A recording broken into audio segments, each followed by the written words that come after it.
بسم الله الرحمن الرحيم، وسهلا بكم في فقره جديده من فقرات الكوره مع الجوكر. وطبعا يا اخوانا قبل كل فقره ما تنسوش تدعوا لاخواتكم شهداء غزه، ربنا يا رب هيصبرهم على المحنه اللي هم فيهم ويرحم شهدائهم وينصرهم على من عداهم ومن خذلهم. وبسم الله نبدا. وخلاص يا اخوانا، اصدر الستاره على قرعه الدوري. طبعا حصاد الاسبوع اصدر الستاره على قرعه الدوري، وحامل اللقب النادي الاهلي يواجه مودرن سبورت، مباراه تبقى قويه جدا اول الاسبوع. كمان نادي الزمالك سيقابل بطل كاس الرابطه فريق سيراميكا كليوباترا. كمان بيراميدز يصطدم بالصاعد حديثا اليورو بلاك فريق وادي دجله.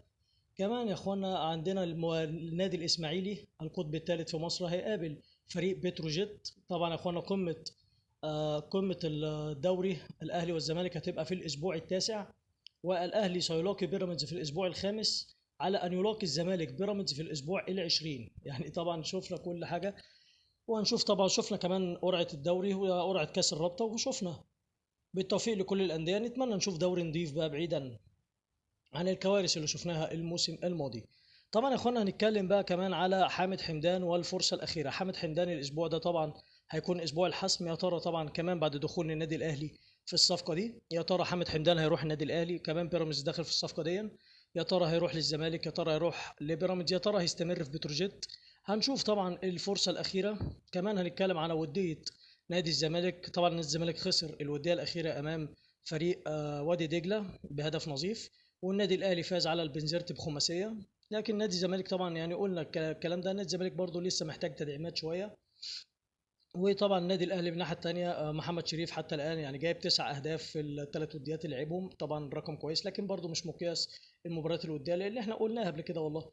طبعا بيبقى مدرب مدرب بيفكر في تكتيك معين، مدرب طبعا بيجرب اللعيبه الجديده، وشفنا الكلام ده كله. طبعا كمان أزمة فتوح وجون إدوارد يرفض اعتذار فتوح. وكمان يعني في كلام عن صفقات كده جاية في السكة في تدعيم الجبهة اليسرى. طبعا هنتكلم بقى على مشكلة تيدي أوكو. وتيدي أوكو نفس حوار بوبينزا، نفس الحوار بتاع بوبينزا، لكن المرة دي جون إدوارد قرا الدرس، وجون إدوارد فعلا هو اللي انتصر في الحتة دي. طبعا تيدي أوكو وقع لنادي الزمالك، لكن دلوقتي يعني موقع كمان لفريق الرياض السعودي. وطبعا الرياض السعودي مش هينفع يتحرك إلا لما يخلص تيدي اوكو حواره مع نادي الزمالك. ونادي الزمالك طالب طبعا مبلغ وقدره مليون و200 الف دولار طبعا عشان يخلص حوار تيدي اوكو، الا او تيدي اوكو لو عايز يلعب في نادي الزمالك. طبعا يعني لوزيرن السويسري طبعا يعني هو الطرف الثالث في الحته دي، ولوزيرن فعلا يعني طبعا اشهد ان نادي الزمالك هو اللي خلصه الاول. فهنشوف يا ترى تيدي اوكو هيعوض نادي الزمالك ولا هيلعب في نادي الزمالك. هنشوف الكلام ده الايام الجايه. طبعا يا اخوانا احمد شوبير والكباري.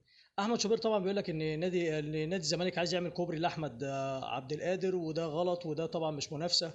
طب يا كابتن شوشو، انت كنت فين مثلا لما محمد بركات عمل الكوبري ده؟ مع احترامي الكبير لاخواتي الاهلاويه، طب انت كنت فين يا كابتن لما طبعا شفنا كباري كتير، كباري كتير قوي. شفنا جول انطوي، شفنا عمرو السولية، شفنا لعيبه كتير مش عايزين نتكلم عشان برضه اخواتنا الاهلاويه ما يزعلوش مننا.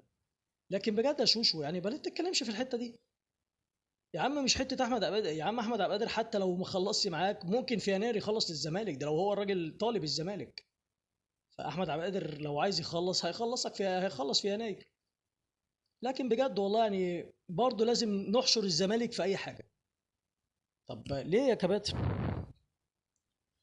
طبعا بجد يعني بنشوف والله العظيم تفاهات في القناتين، قناة نادي الزمالك وقناة نادي الأهلي، وقلناها والله العظيم خلصوا الكلام ده. طبعا كمان فضيحة شوبير في قناة النادي الأهلي. وطبعا شفنا المباراة، طبعا المباراة اللي انتهت ب4-1، والهدف طبعا اللي دخل في الشناوي.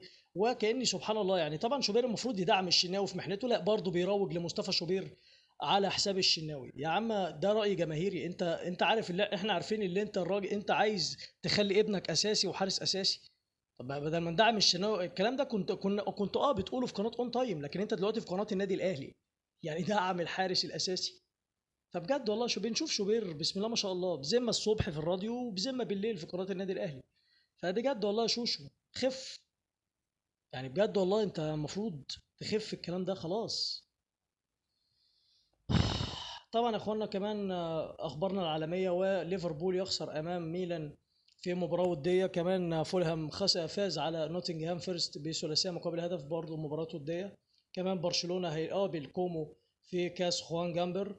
طبعا بطولة، طبعا دي كاس ودية، طبعا كاس مؤسس نادي برشلونة. وخلاص كمان اخر خبر معانا، جيو كيريش خلص مع ارسنال وهيرتدي ازاي رقم 14. طبعا مش هنتكلم على اللي قاله زيزو وطبعا انتظروني والنادي الاهلي، وطبعا قلنا قبل كده زيزو راح النادي الاهلي ليه وعشان ايه، فمش هنتكلم على حاجه زي دي يعني. طبعا دي كانت اخر اخبارنا، واتمنى يا رب ما كنتش تقلت عليكم.